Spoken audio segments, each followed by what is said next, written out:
Here he is then, the giant slayer, Brazilian-born, Irish-based, and about to make a raid on Royal Ascot that could bear really rich fruit with a filly called Make Haste, who is amongst the favourites for the Queen Mary Stakes. Diego Diaz, welcome to the show. Thank you. This is a pretty exciting period in your life, isn't it? It is very exciting. It's only a second year training and have a horse like her. It's amazing. Let's start with her then. Where did you find her? How has this all come to fruition? Yes, we found her in book 2. Tadstall's book 2. Yeah, Byron Roger found her. Bought her with Starboard Stock and myself, and since then when she came to the yard, she was a queen. She done everything the way we like to do, you know.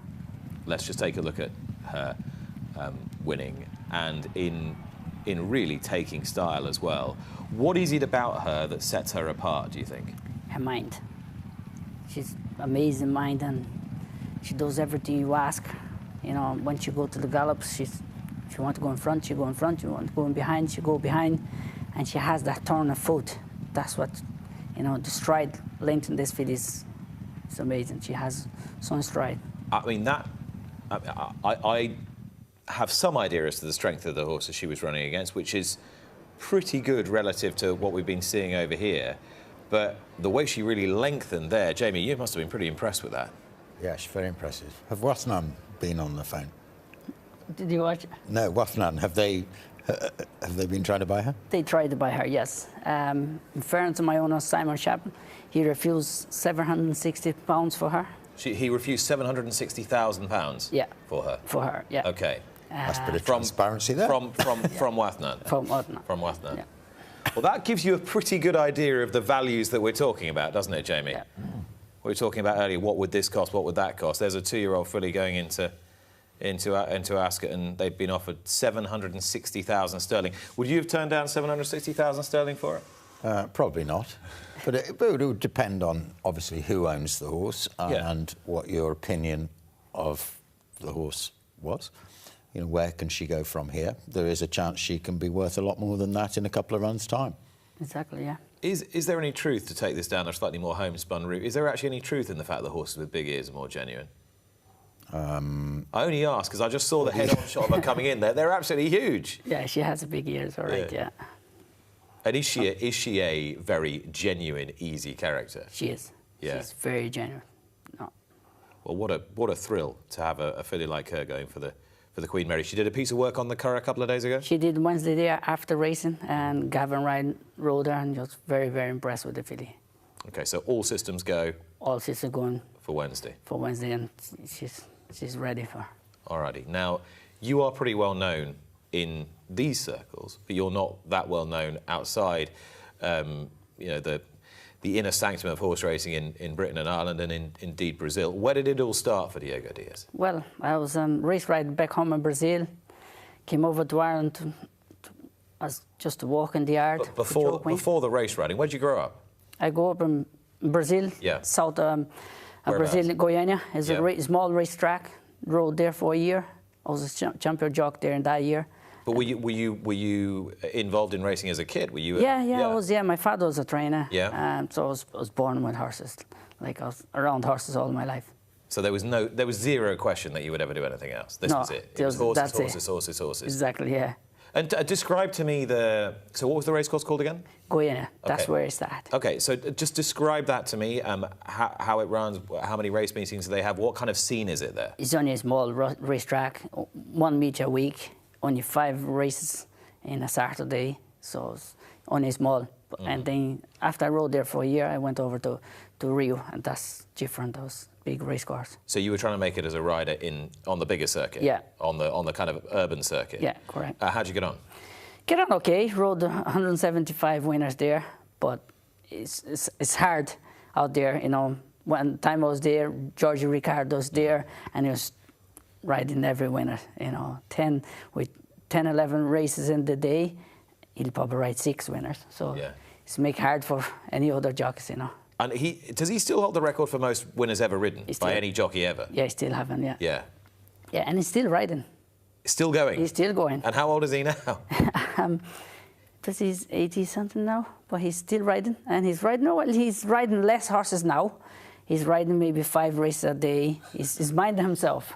He's like, he done an interview the other day. Yeah, I think he's kind of in his mid-60s or something, isn't he? No, he's a bit more than that now. Okay, so you think his Wikipedia entry has been doctored slightly? Yeah. It's a bit more than 60, I'd say. He's been around forever. Yeah. What made him the competitor that he was? Oh, he's very focused. You know, he would not miss a day walking. You know, he was a champion jockey there for years. But every morning, 5 o'clock in the morning, George was there in the track, riding horses, walking, and he would not miss a day. You know, so focused on his job, you know, and his mind was all about racing. So you're thinking to yourself, even at a fairly young age, look, I'm good, but I'm never going to get past this guy. No. Not in terms of career profile. Yeah, exactly. Yeah, no. So when do you break for the border and say, right, I'm out of here? Well, it was a friend of mine. Was over in Ireland. He called me. He asked me, "Would you like to come over to Ireland to walk?" And he was already working in. He was already working there, so I said, "Well, I go for a year, and I'm still there, all those years."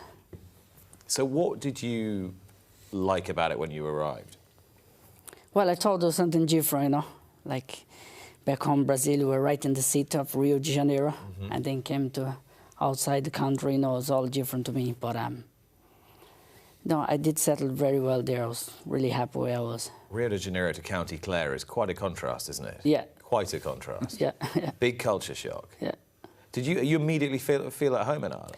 Yeah, I felt very like a home. Like they received me very well there. You know, a small town, but everyone know everyone, and it was good. And the guy I was walking, Joe Queen, you know, you couldn't work for a better person. He's so easy to deal and nice, really nice guy. Tell me a little bit more about the relationship you developed with him. Really good relationship. He gave me opportunity. I rode 7 winners for him in the track. We're still friends. He come over to my yard sometimes, and really good.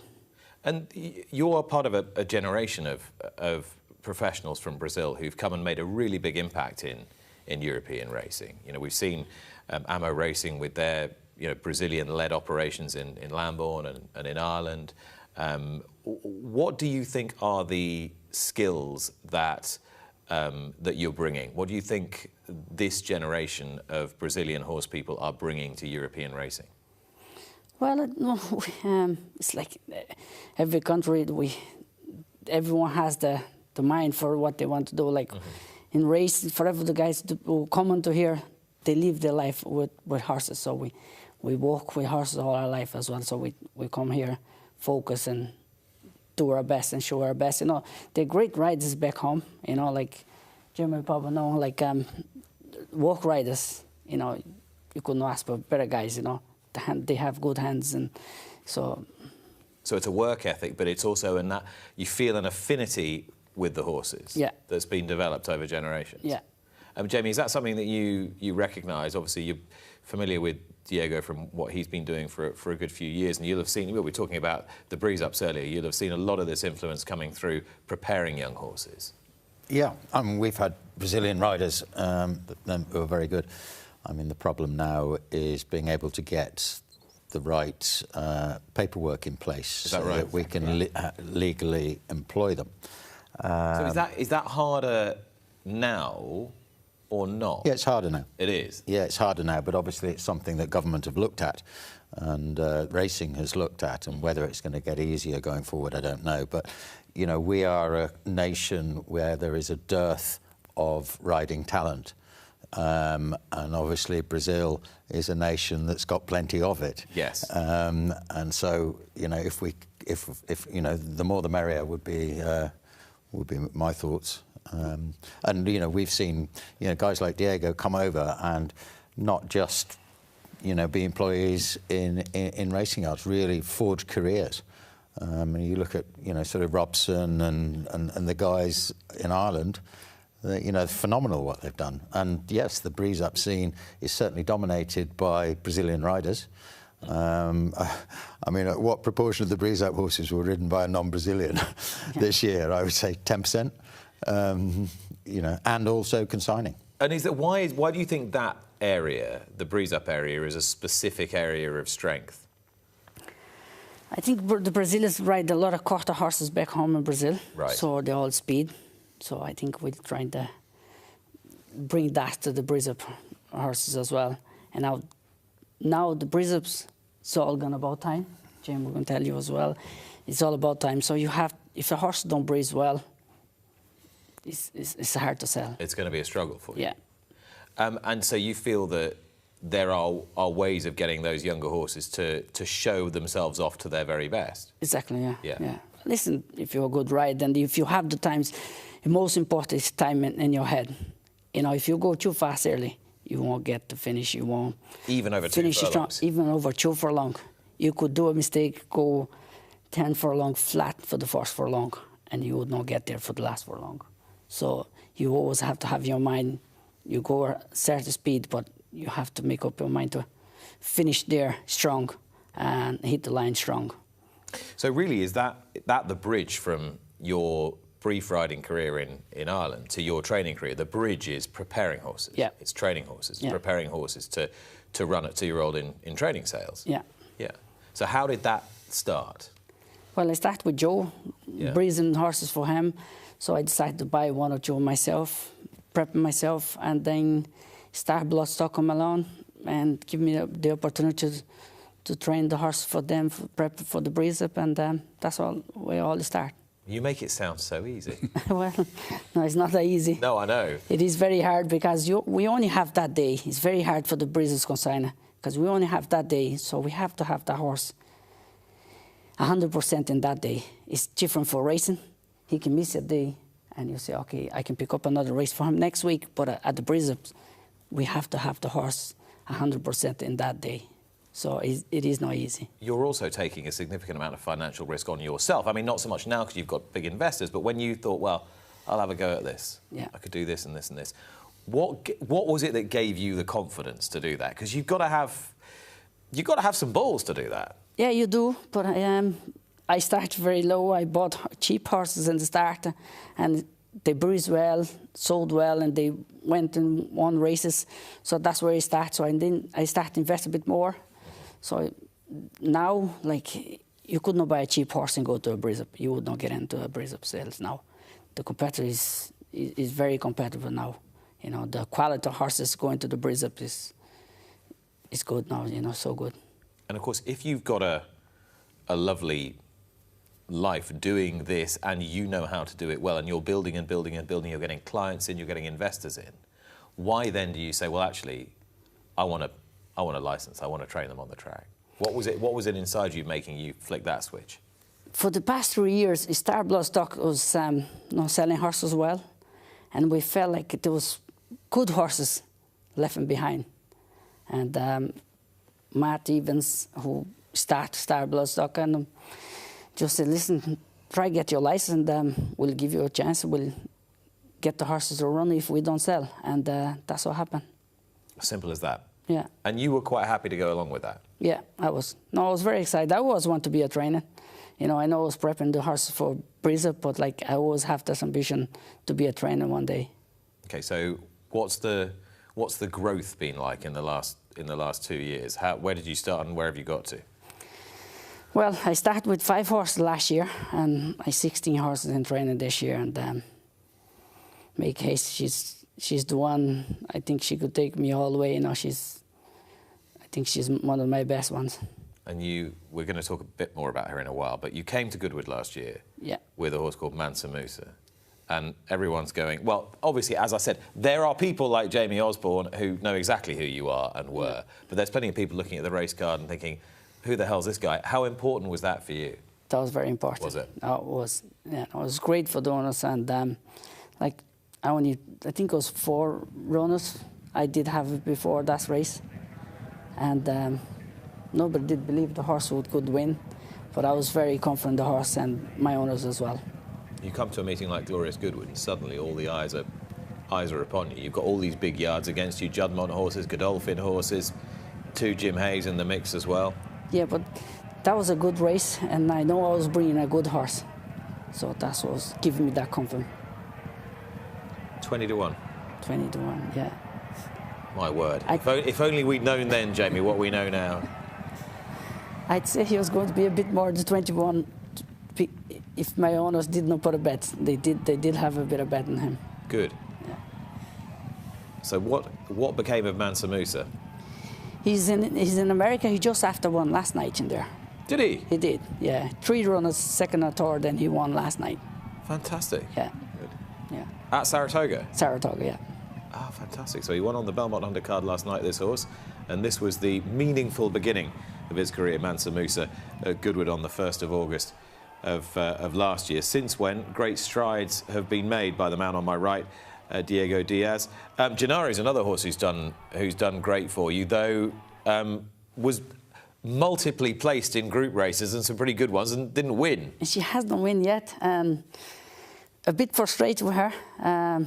She's talented, she has plenty of ability, but she just don't want to do in the day. She's just after being sold, but she's going to still in training with me. Noel McDonough bought her to filly now, but we're just going to try a few things different with her now, and hopefully we get her to win now. But she's staying with you. She stay with me. That's most important. Yeah. So you run her in the Phoenix Stakes, and she runs a blinder and finishes 5th, and you're thinking, how on earth can she still be a maiden? Exactly. And before that, the Phoenix, she was second in a list race in France only a week before. So that's how I tell you how tough that filly is. She went to France, second in a list race, heavy ground. 7 days late, she was in the Group 1 and she finished 5th. And she's talented, she has ability, but she's just one of those. Well, is it the tail flashing away there? Yeah. Is that her? That's just her. Yeah. Like Gavin Ryan, who rode her last time, he said, she has ability, but she just don't want to do now. She's just minding herself. So we have to try a few things different now, and hopefully she change her mind now and make sure we'll get a winner into her. And of course now, back to where we started, you're heading to Royal Ascot really with a filly who is standing out in a division where there are precious few standing out. How excited are you allowing yourself to get? But I am very excited, but like I'm trying to keep myself nice and relaxed, because the only thing I can do is keep the filly in one piece and just let her do her job, you know. Like the preparation for Ascot is coming very nicely, so she's in good form. And before she even ran, were you thinking Queen Mary? Yes. You were? Yeah.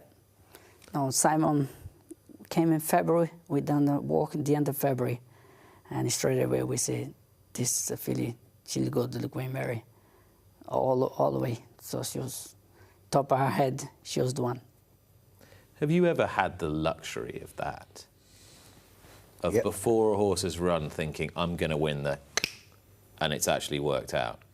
Yeah, I mean, I used to do it all the time. Go on then, give me some examples. Well, drawn from the past, won the Windsor Castle. Yep, and he'd won the Windsor Castle before he'd run. Windsor Castle. I knew Milk It Mick was a very good horse before he ran, but I managed to get him beaten and made an auction first time. Did you say this is going to win the Dewhurst this year at 33? No, I didn't say that, but I knew he was very good. Look, going back sort of from 2000 to 2010, we used to have a big influx of yearlings. And we had a lot of two-year-old winners. I think our 6 Royal Ascot winners, 5 of them were bought as yearlings. You know, and this year we're going to have 7 or 8 runners at Royal Ascot, none of which were bought as yearlings. So there's been that change of emphasis. Were they all, a couple of breezers, some horses in training? No, they were all horses in training. All horses in training this year. No, and the problem is it becomes a self-professing prophecy, because if you're not getting an influx of yearlings, you look like you can't train 2-year-olds, and therefore people don't send you 2-year-olds or send you yearlings.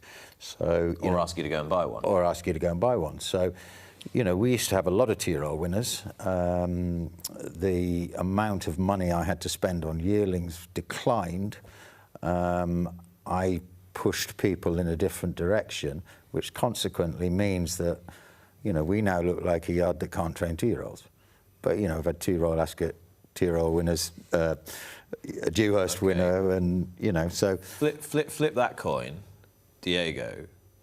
You're going to be getting sent breeze-up horses or, you know, sharp 2-year-olds. would you happily train 2-milers or, Ascot Gold Cup horse? Well, I'll try. I will hope to try to train as well. Like, yourself is like, a trainer is there to do a job and win. Like Jim said there, is no trainer just train 2 hours or 4 hours or 5 furlong or a mile or 2 miles. Like, training is training. Training is training. Training is training, and you too quickly get pigeonholed in the sport. And if you're not careful, that can be the downfall of a business, especially where there is so much emphasis on 2-year-olds. People love that dream, and understandably. But the reality is obviously different to the dream. But, when someone like Diego starts and does what he does, it's inevitable that people are going to be looking to send quick, precocious horses in that direction. You're nothing if not versatile, and we were talking earlier on in the show about your desire now to expand into dirt racing in Dubai. You've done it with Tosa New York at a high level in the United States. Who knows where that Dubai experiment may lead? It could lead you to become only the 2nd European trainer ever to train the winner of a Belmont Stakes, after Dermot Weld, of course, back with Go and Go back in 1990. Watch live racing now on racingtv.com.